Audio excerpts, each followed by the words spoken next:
Hello students. So we are back with the third chapter, force and pressure, related to your science, third chapter. Today's topics that we have to do are what is buoyant force and certain information about Archimedes principle. So let us try to understand first of all what is buoyant force. Spelling is wrong. B-U-O, it should be buoyant force. Okay. So for this, we need to perform one experiment. Or daily, you must be before bathing, playing with the bucket water and the mug or say balls. You can perform this experiment.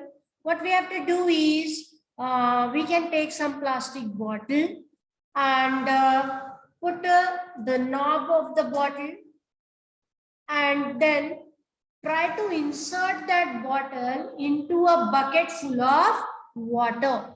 What will happen? What do you think? Even if you take your small ball, you try to insert that ball at the bottom of the bucket filled with water, frankly telling you, the objects will be seen floating over water. This is a bottle, suppose, with the lid. If the lid is not covered, maybe water enter into the bottle and then it may sink.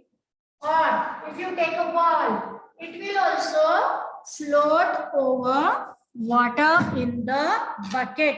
So exactly what do you think is happening? Why the bottle will float and not go inside water?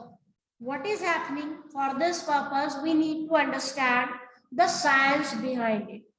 The empty plastic bottle floats on the surface of water. On the contrary, the bottle full of water means if water enters into the bottle, in that case, it will sink to the bottom of this bucket.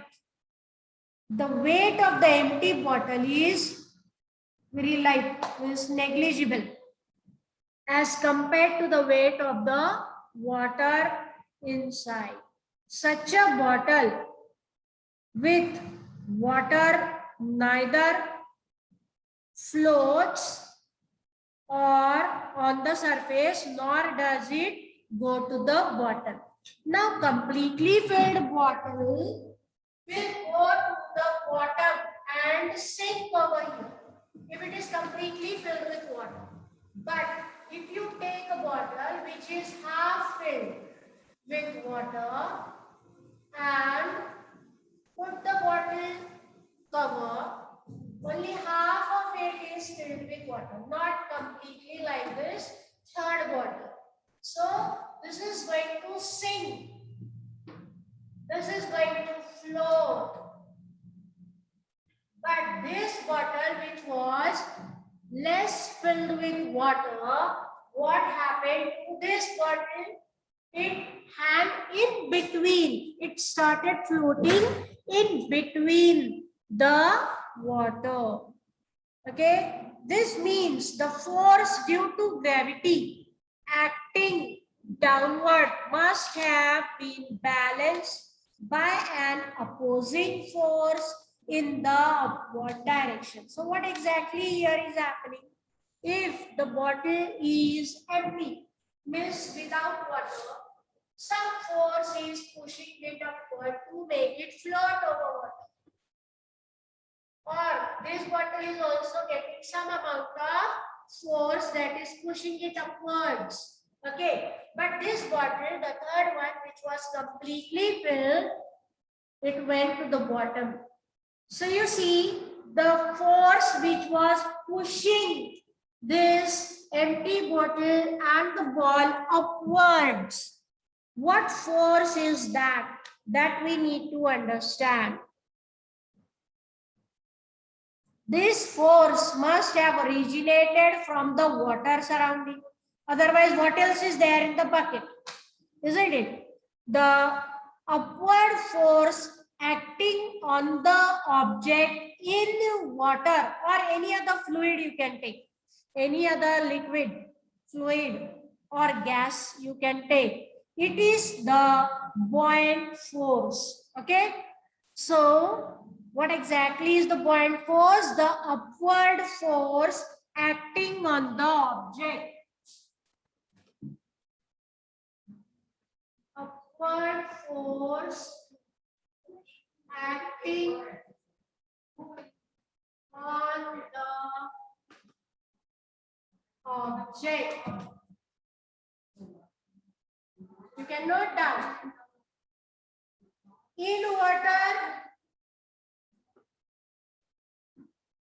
or some fluid or some gas, it is pushing it upwards, and that is your buoyant force. Okay. Now, while pulling a bucket from the well, we all know the bucket full of water immersed fully in water means inside the well appear to be weightless. It will not have any weight, but because when we pull it out full of water in the air, it shows some weight. It needs force.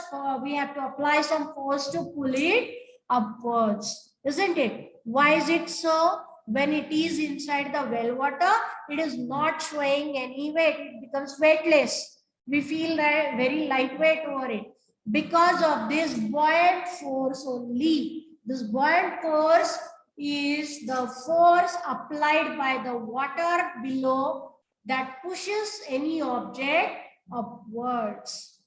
Now, an iron nail also you can see will sink in water. If I put it in a bucket or a mug full of water, it will go to the bottom.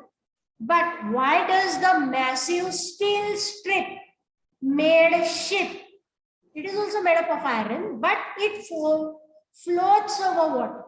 Ships and boats, we know, are floating over water and we can travel in it. Why this thing is happening? What must be the reason? Nail, you know, is a small object and will go directly. But the buoyant force on more area is applied in case of a ship, which is also made up of steel strips. Okay, massive steel ships, it is floating. A buoyant force acting on it, and hence it appears that the weight of the object is reduced. It becomes easier to swim in sea water compared to that in fresh water, that is lake or river or swimming pool. Why is it so? This is because sea water is denser compared to fresh water. Denser why? Because there is salt in it and some minerals also. That makes the buoyant force more and we float very easily over the sea water. For this you can do one experiment at home. You can take a lemon, put it in a glass of water. It will obviously sink. Then you can do one thing. Add 2-3 spoons of salt and dissolve in water and then put the lemon again. You will find that the lemon will not sink.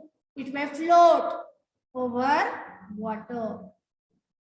So this is all because of the buoyant force, and this buoyant force depends upon the density of the water, fluid or gas, as well as the shape and size of the object also. Ships will not sink because the area is more and therefore the pressure will be less, isn't it? Now, buoyant force depends upon two factors that we have seen just now. Volume of the object. Buoyant force depends upon two things.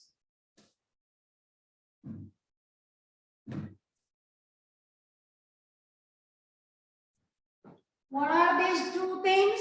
First is the volume of the object.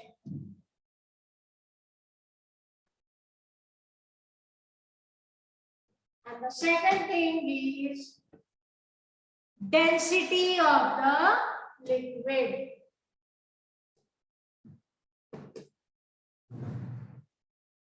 in which we are trying to submerge. So these are the two things on which the buoyant force is going to depend. Here you can know the ship will not sink at the bottom because of the buoyant force is divided over the area of the ship, isn't it? On the other hand, nails will go down. And the second thing is density of liquid. Now, density of sea water, ocean water is more compared to the fresh water that we drink. So, it is easier to swim in ocean water compared to your swimming pool water or fresh water. Okay. Now, how is it decided that the object left in the liquid will get sink in the liquid, or will it float, or will it float above the liquid? Means these three bottle situation, which will float, which will be in between, and which will totally sink. How to decide that? The object floats if the buoyant force is larger than its weight.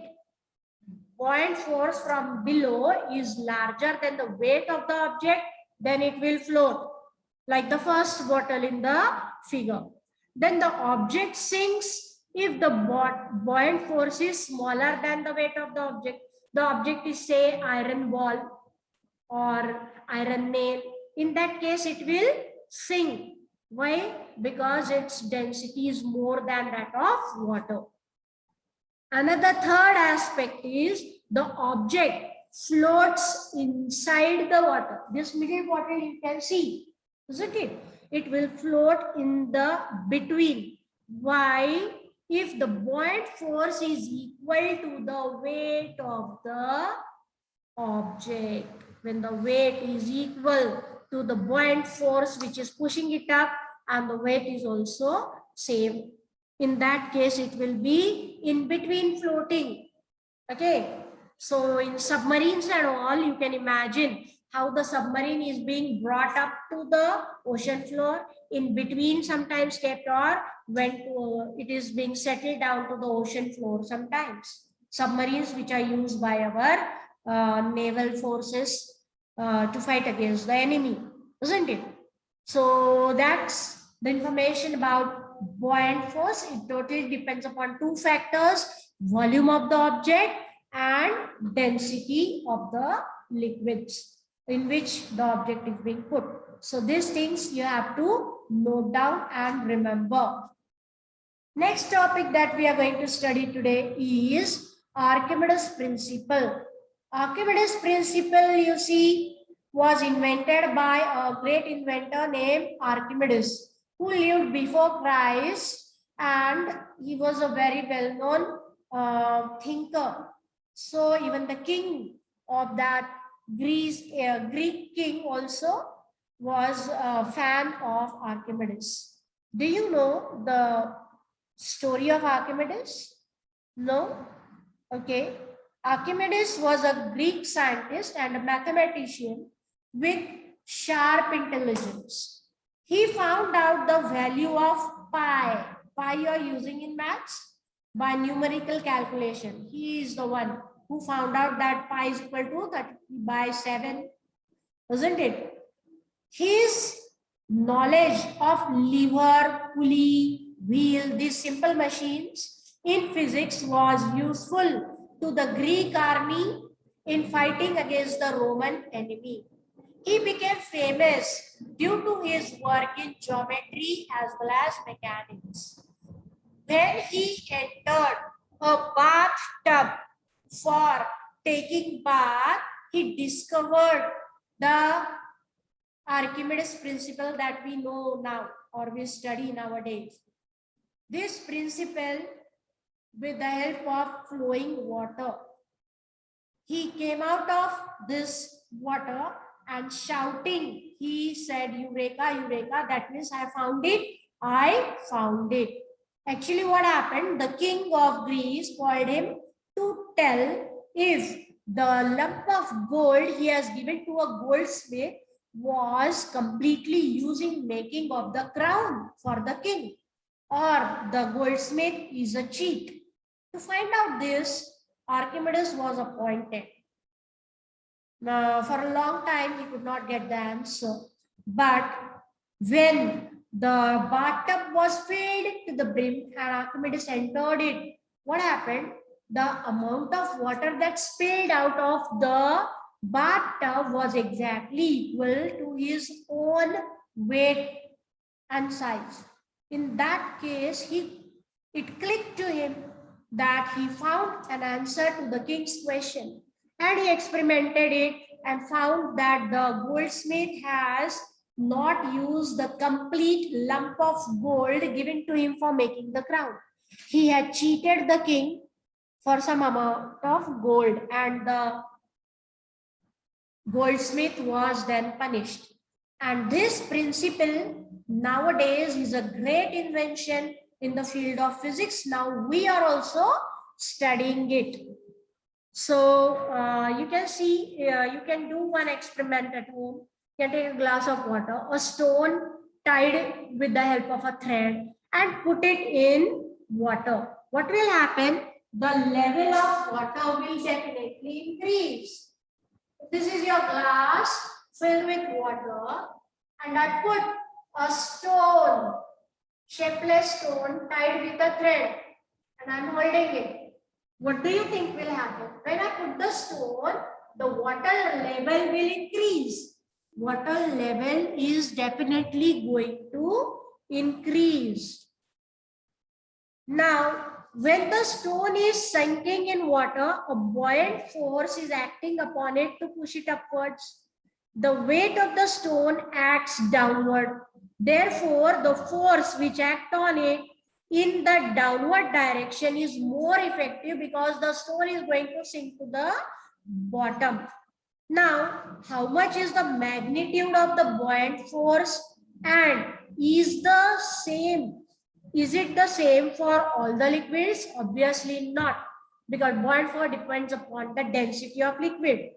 And in the buoyant force of equal magnitude for all objects, there also it is wrong question, because magnitude is not going to be equal every time. It also depends upon the shape of the object. The answer to this question are embodied in the Archimedes principle exactly. This principle states that when an object is partially or fully immersed in the liquid,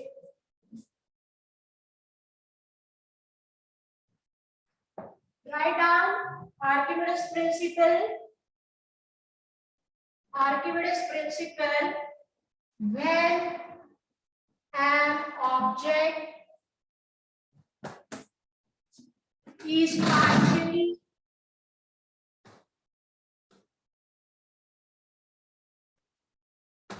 or fully immersed in a liquid,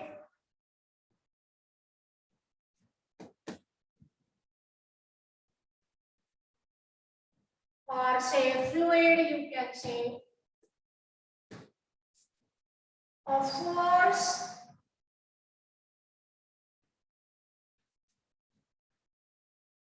of buoyancy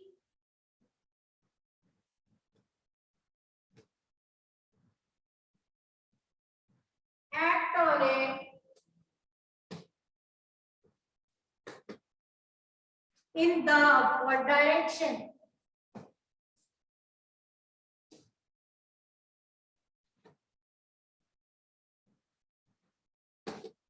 Okay, this force is equal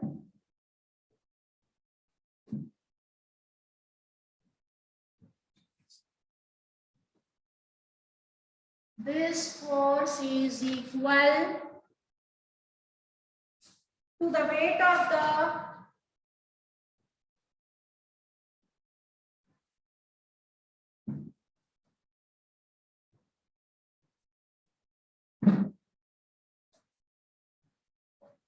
fluid that is displaced.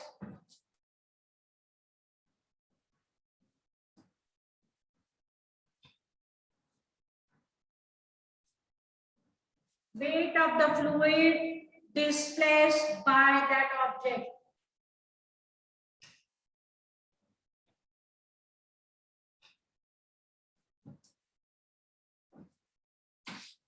So the use of Archimedes principle is very wide nowadays. Many places we are using it.